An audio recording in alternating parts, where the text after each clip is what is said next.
Hey everyone, Ontario Prepper here. Well, I seen a bargain at No Frills and I had to go for it. They had 10-pound bags of beets on for $2.49 each, so I had to grab 4 bags. Today we're going to do my grandma's pickled beet recipe. It's pretty simple. You'll be using 1 cup sugar to 1 cup white vinegar. You can substitute with apple cider vinegar if you wish. Also, you'll be adding a couple tablespoons of pickling salt to your brine, and that's to keep any bacteria or anything like that from forming. So let's get to it. So here we go. We got the canner. We got it fired up here to get ready to hot bath them once they're done. I have all my other equipment set up here to do this.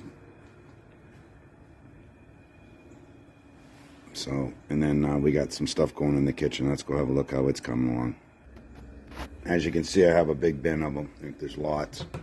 It's a pretty good deal. I can't even grow them this cheap, to be honest with you, and I don't really have the room to grow them, so that's why I end up by having to buy them. I do a bunch of small jars. People like them as Christmas presents and stuff, so I'm going to be doing up some of those too.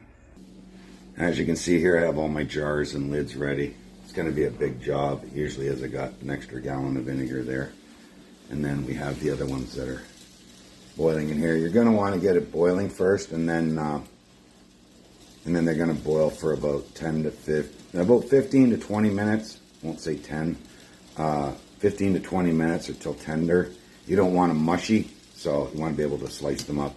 I've done them in quarters before, but the syrup doesn't penetrate them as well. So now that we got the beets boiled here, 15 minutes I didn't mean to, so I'll throw them in a cold water bath because you won't be able to handle them properly. Just burn your fingers, and then we're going to skin these puppies out. When you're making up your brine, another little thing I'll tell you is that grab some of your beet juice from the top here and put it in with your brine mixture. It adds color, and that's what I do all the time. Like I said, this is one of my grandma's recipes, and I do this every year.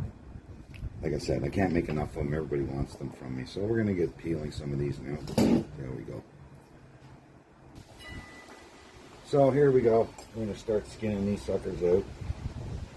And it doesn't come out, you know, they can be difficult. All I do is just rub the knife on it, and it just takes it right off, as you can see. Bad spots, do remove them. You don't want any bad stuff in your canning. Not very often I see bad in these. And then, you know, I got this other little pot over here, so the other one's cooling off, and I'll just rinse them in there.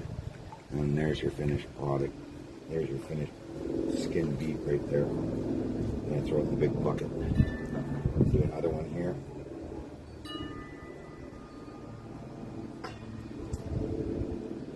And I skin them like this. Not that it just peels off. You usually have to rub them to get it off. And then I'll rinse them in the cold water bath. Do a few of them just so you can see how I do it. And there's a little piece of mist I just stuck to it. I rinse them all off again after I got them in the other big colander here. Stainless steel bowl. You got 40 pounds, you got to go fast. A lot of work. This is an all-day job. I was only going to get 20 pounds this year, but then I thought, oh, I'm going to get people asking me, can I have a jar? So I figured I'd just do the 40 as usual. I usually do 40 pounds a year, and they're gone. And there's that. There's a little spot there. Like I said, if you've seen a bad spot, you got to take them off. Also, when you're doing this pickling, folks, it's not recommended that you use Himalayan pink salt, as it contains too many minerals and can affect your finished products. Did a little research on that, and yeah, wasn't recommended. It was a university study, so but who knows? Maybe you have good luck with Himalayan pink salt. Your choice. But here we're going to finish up doing these and then get on to the next process. So we've been peeling away here. We got that done. As you can see, I've got them all here. And then I got my cold water bath over there. The canner over there starting to heat up. Let's go see what's going on inside. So I still got more boiling away here, as you can see. They're ready now. I can take them outside and put them in their cold water bath. And then the brine's coming right along here. I put some of the beet juice in there, that color. With the cloves, I'll let you know now. I know there's a ton of recipes out on the web to make the brine.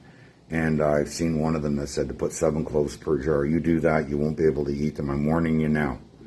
I only put 1 or 2, so what I do is I just throw them in here, and then I'll pick out a couple as I put them in the jars. And I only put 2 per jar because then you've already got the clove flavor that's into the brine. So I sliced them up. If you get big round ones, you gotta have to cut them in halves, because if you don't, then they, you're gonna end up by stacking them in your jars. I cut them about that thick there. I'm just showing you, and it'll give you an idea. Now we're gonna pack these in the jars and go from there. So here we go. We're gonna start packing them in the jars. I just put them in a handful at a time. There we go. You can grab your jar, shake it around a bit. Sorry about the wind, folks. It's a windy day here in Niagara Falls. Yesterday was pouring rain. Another thing, wear rubber gloves. If you don't, you will look like Barney by the time you're done. And don't wear anything white or anything that you value for clothes. It will stain it, and stain it very badly, more so than red wine. So we take these. Remember to leave your head space at the top of the 1/2 inch. Make sure this camera doesn't blow over while I'm doing this. There we go. I pack them all in there like that. Shake it around a bit. And then we'll go off to the brine mixture here. And it's steaming hot. I take it from the center. As you can see, the cloves will float. Oh, forgot my handy dandy. Gonna have to have that. Got my handy dandy here. And we'll fill it up with hot brine.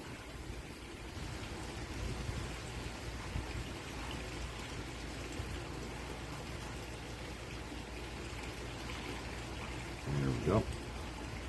Try not to get any cloves with it. Just want to add 2 per jar. Well, there's the 2 that's going to go in that jar. They're in that. See it? You can see it in there. There's a couple more. I don't want them. And then we just go to the mark. That's it. And there's a couple of cloves. I can see them at the top already there, so we're not going to add more. Then I have my rings. My lid's ready. And on they go. There's one down. And then we go off into the canner. Right away. One in the canner, keeping it hot still. These are warm. Not overly warm. I can pick them up. So there's a big one. Don't want big. They don't go in there very well, and they take up a lot of space fast. When I slice them, I cut them in half. Makes for a better job, and makes so you can get more in your jars at a time. Shake them around.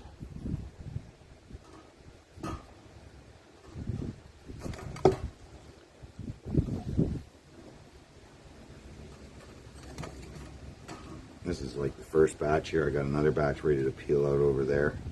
So I'll be going at this for a few more hours. Like, it's not going to be over anytime soon. But I got to get them done. I don't want them spoiling and waste. It's a waste of money then. So my brine mixture here, being that I'm doing such a big batch, with 16 cups of vinegar, 16 cups of sugar, 6 tablespoons of pickling salt. And we get our handy dandy. Oh, see, we got some more room in here to put a few some other small ones in here. See, I'll tuck them in, shake a bit, and then we'll get into the brine. Oops, don't want that. Too many cloves. I also threw in a couple of cups of juice from the beets. And with the brine mixture, there's too many cloves. You don't want a lot of cloves. There's a couple there. Won't need any more after this. I won't add. Okay, there we go. Little headspace there.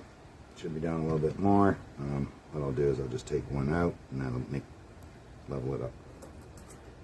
Do that. Throw your ring on. Throw your lid, and then throw your ring on, and bam, into the canner.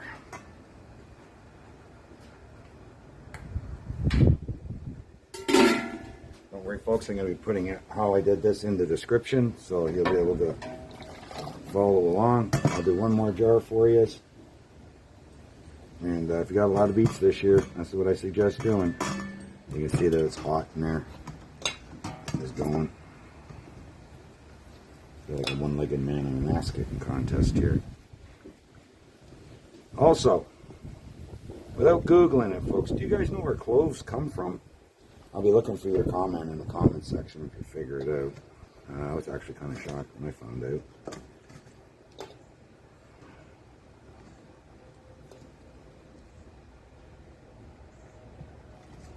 Yeah, where do cloves come from?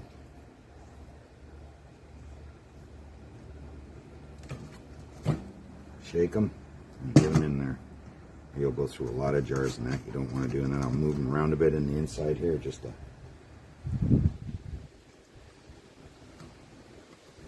All right. There we go, another jar. All right, let's just keep motoring along here. Hey everyone, Ontario Pepper Jr. here, helping Dad today, ruining his table like usual. I just want to say, guys, keep doing this stuff, and keep being you, and keep being a good person. Well, everyone, we managed to get 19 3/4 liters of pickled beets. They turned out very well. I'm very pleased at the way this worked out. These are going to be selling the Christmas presents and so forth. So you know that the a clove tree is native to the Malacca Islands in Indonesia, and it's considered an evergreen.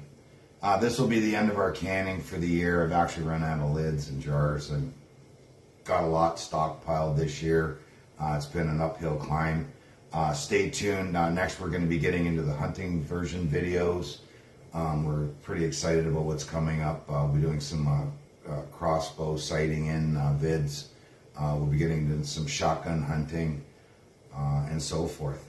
At any rate, folks, keep doing the stuff. Don't forget to hit that notification bell so you don't miss out on anything. Thanks for watching. Ontario Prepper out.